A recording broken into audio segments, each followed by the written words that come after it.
बात, नेता प्रतिपक्ष टीकाराम जूली का आज जन्म दिवस है और टीकाराम जूली जी के जन्मदिन पर अलवर में एक कार्यक्रम आयोजित किया गया है। पीसीसी चीफ गोविंद सिंह डोटासरा भी जूली के जन्मदिन के कार्यक्रम में शामिल हुए हैं। वहीं विधायक अमीन कागजी, विधायक डीसी बैरवा, विधायक जाकिर हुसैन गहसावत समेत कई नेता कार्यक्रम में मौजूद हैं। तो आज नेता प्रतिपक्ष टीकाराम जूली का जन्म दिवस और इस उपलक्ष्य में अलवर में कार्यक्रम आयोजित किया गया है, जिसमें गोविंद सिंह डोटासरा भी शामिल हुए हैं। तो नेता प्रतिपक्ष टीकाराम जूली के जन्म दिवस के अवसर पर कांग्रेस पार्टी से तमाम विधायक आज जूली जी के जन्म दिवस को लेकर अलवर में आयोजित हुए कार्यक्रम में शिरकत करने पहुंचे हैं। पीसीसी चीफ गोविंद सिंह डोटासरा भी जूली के जन्मदिन के कार्यक्रम में शामिल हुए हैं। विधायक अमीन कागजी, विधायक डीसी बैरवा, विधायक जाकिर हुसैन गहसावत समेत कई नेता कार्यक्रम में मौजूद हैं। वहीं नेता प्रतिपक्ष टीकाराम जूली के जन्म दिवस के उपलक्ष्य में तमाम बड़े नेताओं के साथ साथ तमाम कार्यकर्ता आज उन्हें बधाई देने के लिए अलवर, चूंकि अलवर ही टीकाराम जूली जी का कार्यक्षेत्र है, उनका आवास है और वहां पर यह कार्यक्रम आयोजित किया गया है।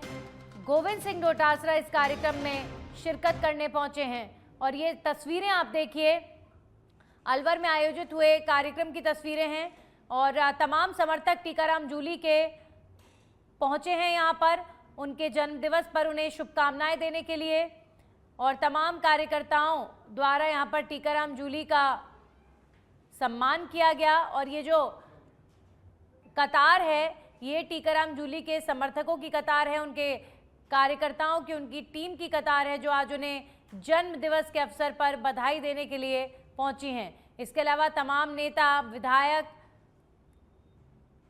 टीकाराम जूली को जन्म दिवस पर शुभकामनाएं दे रहे हैं। अब खबरों में आगे बढ़ेंगे और बात करेंगे। जयपुर से खबर है, कर्मचारी चयन बोर्ड की विभिन्न भर्तियों को लेकर अपडेट आ रहा है। कृषि सुपरवाइजर और लैब असिस्टेंट भर्तियों के भरे जाएंगे आवेदन। 11 दिसंबर से ऑनलाइन फॉर्म भरवाने को लेकर हो रही तैयारी। एलएसए परिणाम 2 सप्ताह के भीतर जारी करने का प्रयास जारी है। बीडीओ और पटवार रिजल्ट को लेकर भी तैयारी। 20 दिसंबर तक परिणाम जारी करने की तैयारी। बोर्ड अध्यक्ष आलोक राज ने एक्स पर यह जानकारी साझा की है।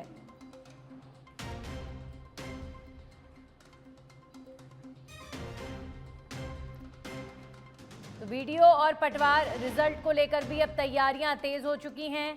सरकारी भर्ती और सरकारी नियुक्ति को लेकर बड़ा अपडेट। 20 दिसंबर तक परिणाम जारी करने की तैयारी की गई है। बोर्ड अध्यक्ष आलोक राज ने एक्स पर जानकारी साझा की है।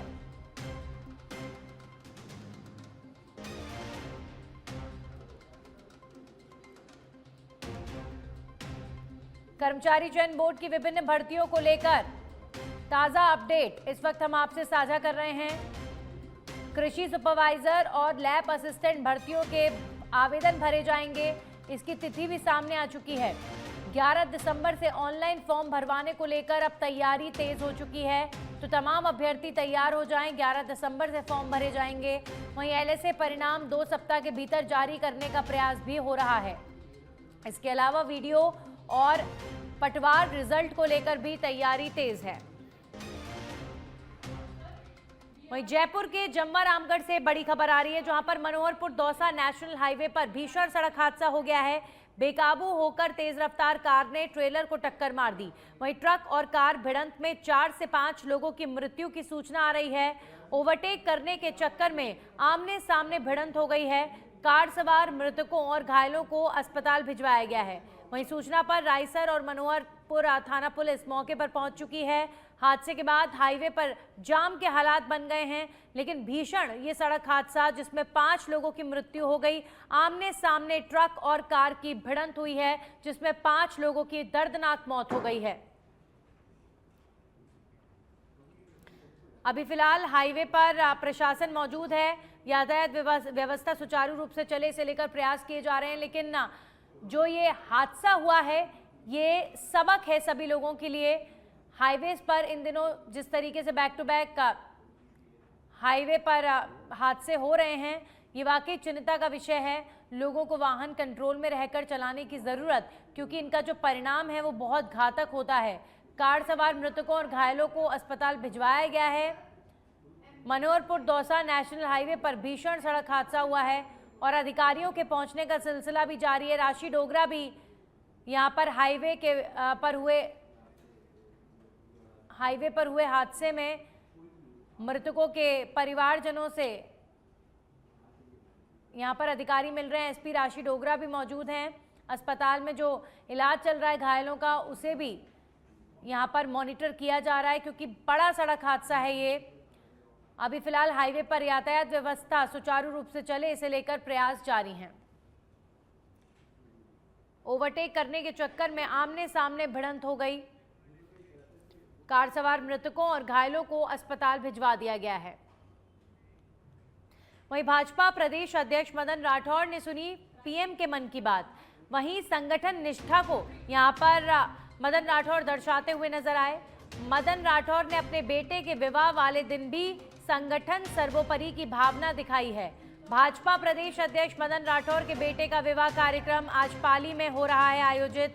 इसी बीच मदन राठौड़ अपनी सादगी और संगठन निष्ठा के लिए जाने जाते हैं और इस तरह की तस्वीर देखने को मिली जब शादी समारोह के बीच मदन राठौड़ प्रधानमंत्री नरेंद्र मोदी द्वारा जो मन की बात कार्यक्रम होता है उसे सुनते हुए नजर आए।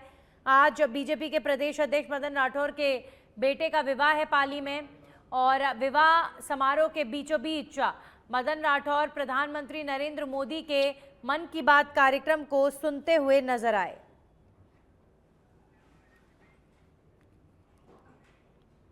वहीं धौलपुर से खबर है, जहां पर राजाखेड़ा बाईपास स्थित श्रीराम गार्डन वाली गली में चोरों ने सूने मकान को निशाना बनाते हुए बड़ी वारदात को अंजाम दिया। चोरों ने 3 गेटों के ताले तोड़कर घर में प्रवेश किया और अलमारी का लॉक तोड़कर सोने चांदी के आभूषण समेत करीब 15,000 रुपए नगद चोरी कर ले गए। परिवार अपने गांव गया हुआ था, जिसका फायदा उठाते हुए चोरों ने मकान से लाखों रुपए के सामान पर हाथ साफ कर लिया। पीड़ित ने निहालगंज थाने में तहरीर दी है, जिसके बाद पुलिस मौके पर पहुंची है और मुआयना कर जांच शुरू की गई है। पुलिस अज्ञात चोरों की पहचान में जुटी हुई है।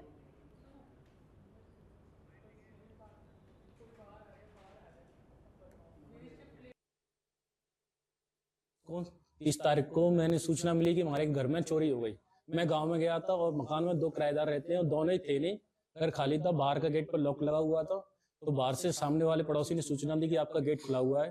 तो हमने आके सुबह देखा तो सर ताले टूटे हुए थे तीनों, और जो अलमारी थी वो भी टूटी हुई थी। उसमें से कुछ माल चोरी हुए, कुछ कैश है 10-15 हजार और 2 अंगूठी हैं, 2 मंगलसूत्र हैं और एक ओम है। राजाखेड़ा बाईपास के पास श्री राम मैरिज गार्डन है, उसके पास गली में एक सुनसान मकान में से रात को किन्हीं अज्ञात चोरों के द्वारा चोरी की गई है, जिसमें परिवादी से बात हुई है। तो परिवादी बता रहा है कि ये मकान उसकी बहन का है और बहन आ जाएगी तभी क्लियर हो पाएगा कि सोना चांदी और नकदी वगैरह अन्य सामान कितना चोरी हुआ है। अभी तक कोई रिपोर्ट थाने पर प्राप्त नहीं हुई है।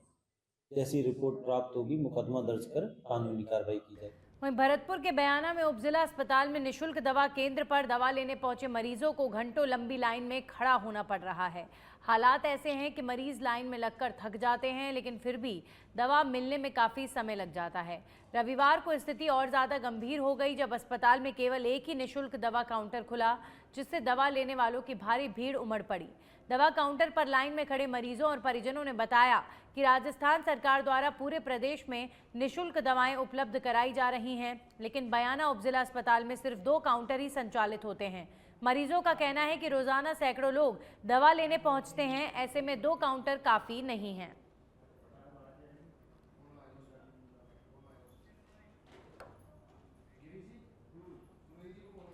अब खबरों में आगे बढ़ेंगे और रुख करेंगे जयपुर के परिवहन विभाग से जुड़ी खबर का। अब विभाग का प्रवर्तन कार्य हुआ अधिकतर डिजिटल। बिना परमिट, बिना टैक्स के चल रहे कॉमर्शियल वाहनों के चालान भी यहां पर ई डिटेक्शन से बनना शुरू।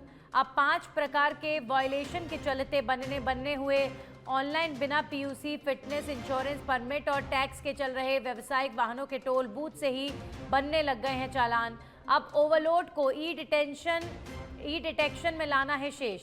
विभाग के लिए ऑनलाइन चालानिंग से सड़क सुरक्षा होगी और ज्यादा मजबूत।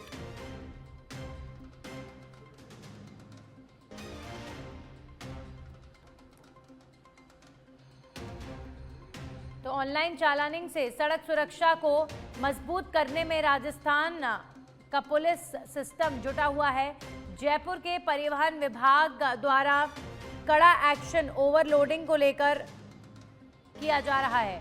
हमारे सहयोगी सुनील जुड़ चुके। सुनील, प्रदेश में वैसे भी इस समय ट्रैफिक व्यवस्था को बेहतर करने के लिए जो ये ऑनलाइन चालान हैं वो काटे जा रहे हैं, जिसका असर भी देखने को मिल रहा है। अब ओवरलोड वाहनों को लेकर भी इस तरह की कार्रवाई होगी? बिल्कुल नंदिनी, देखिए, परिवहन विभाग के सामने सबसे बड़ी चुनौती है वो जो वॉयलेशन करके जो परिवहन होते थे वाहन, उन पर कार्रवाई करना एक बड़ी चुनौती होती थी। अब ऐसे जो तमाम वाहन हैं उनके ऊपर जो ऑनलाइन सिस्टम है वो लगातार अपडेट हो रहा है। परिवहन विभाग लगातार ऑनलाइन की तरफ अपने कदम है वो बढ़ा रहा है। बेशक राजस्थान के परिवहन विभाग में कई कमियां हों, लेकिन जिस तरह से पिछले कुछ महीनों से नवाचार हो रहे हैं, पारदर्शिता लाने की कोशिश की जा रही है, वो अच्छी है।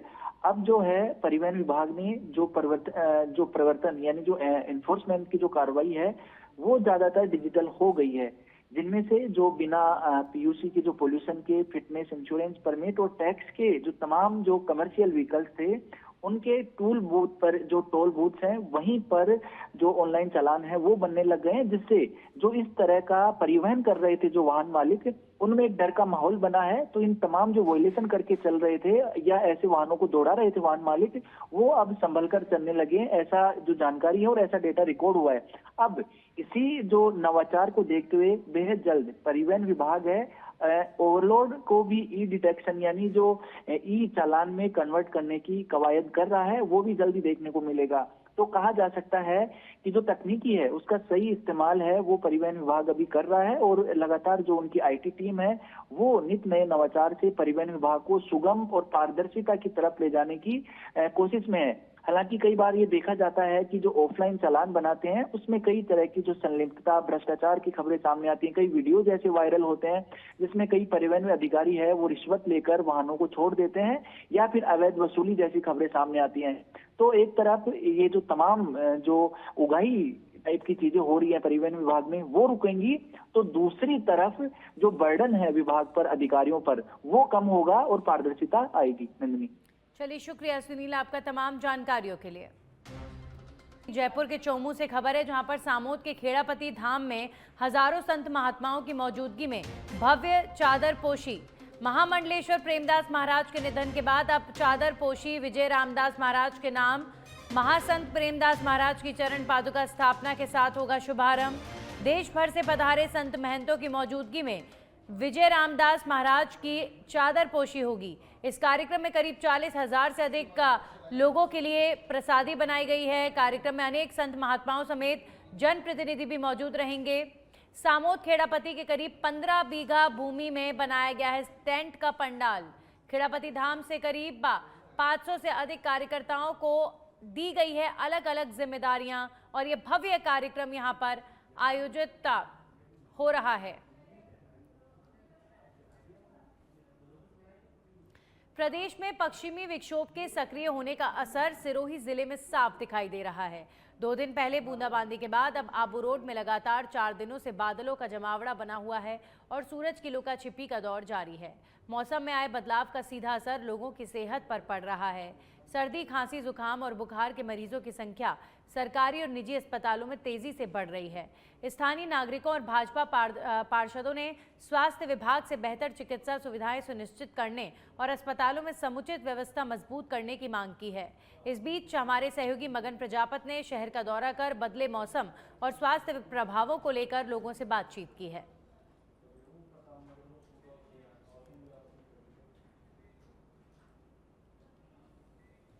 अब खबरों में आगे बढ़ेंगे। झुंझुनू से इस वक्त की बड़ी खबर। झुंझुनू शहर के सगीरा सर्कल के पास मन्नत मोटर्स के गैराज में खड़ी 15 गाड़ियों को बदमाश अनिल कुमावत और उसके साथियों ने बीती रात को आग के हवाले कर दिया, जिससे करीब 1.5 से 2 करोड़ रुपयों की कीमत की गाड़ियां जलकर राख हो गईं। इस मामले में कोतवाली पुलिस ने त्वरित कार्रवाई करते हुए 2 आरोपियों को गिरफ्तार भी कर लिया है। साथ ही बदमाश अनिल कुमावत उसके अन्य साथियों की तलाश में 4 टीमों को लगा दिया गया है। उन्होंने बताया कि आपसी कहासुनी के बाद अनिल कुमावत ने 14 नवंबर को भी अपने साथियों के साथ मिलकर इमरान भारू की स्कॉर्पियो के साथ तोड़फोड़ की थी। जिसके बाद पुलिस ने अनिल कुमावत और उसके साथी साबिर को गिरफ्तार कर लिया था। लेकिन जमानत मिलने के बाद अनिल कुमावत ने वापस मन्नत मोटर्स के एक अन्य गैराज और मन्नत रेस्टोरेंट पर भी पत्थर और कैरोसिन की बोतल फेंकी और ऐसी वारदातें अंजाम दी गईं, जिसे लेकर अब पुलिस अलर्ट मोड पर है।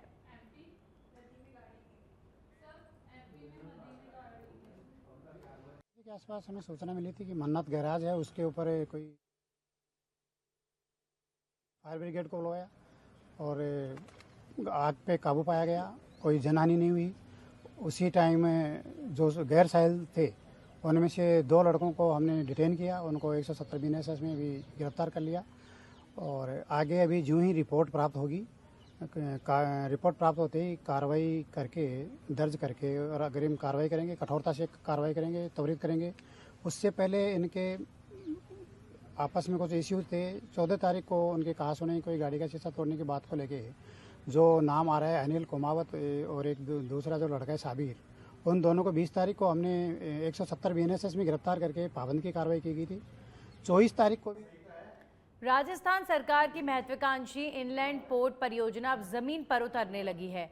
गुजरात के नवलखी पोर्ट से लेकर कुकड़िया सरहद तक प्रस्तावित करीब 250 किलोमीटर लंबी कैनाल के निर्माण हेतु सर्वे कार्य शुरू हो चुका है। लगभग 10,000 करोड़ रुपए की लागत वाली ये परियोजना क्षेत्र की आर्थिक तस्वीर बदलने में मील का पत्थर मानी जा रही है।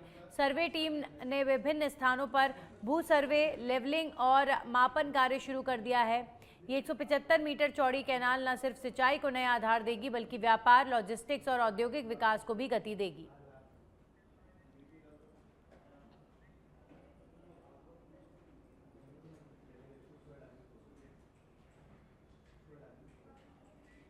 वहीं भोपाल के बैरसिया में देर रात बड़ा सड़क हादसा हो गया। बीती रात करीब 10 बजे भोपाल से श्योपुर आते वक्त बैरसिया के पास एक भीषण सड़क हादसे में श्योपुर के 4 लोगों की दर्दनाक मौत हो गई। हादसे में रफाकत गौरी नाम का व्यक्ति गंभीर रूप से घायल हो गया है, जिसे बैरसिया अस्पताल में भर्ती कराया गया। इस हादसे के बाद पूरे श्योपुर में शोक की लहर है।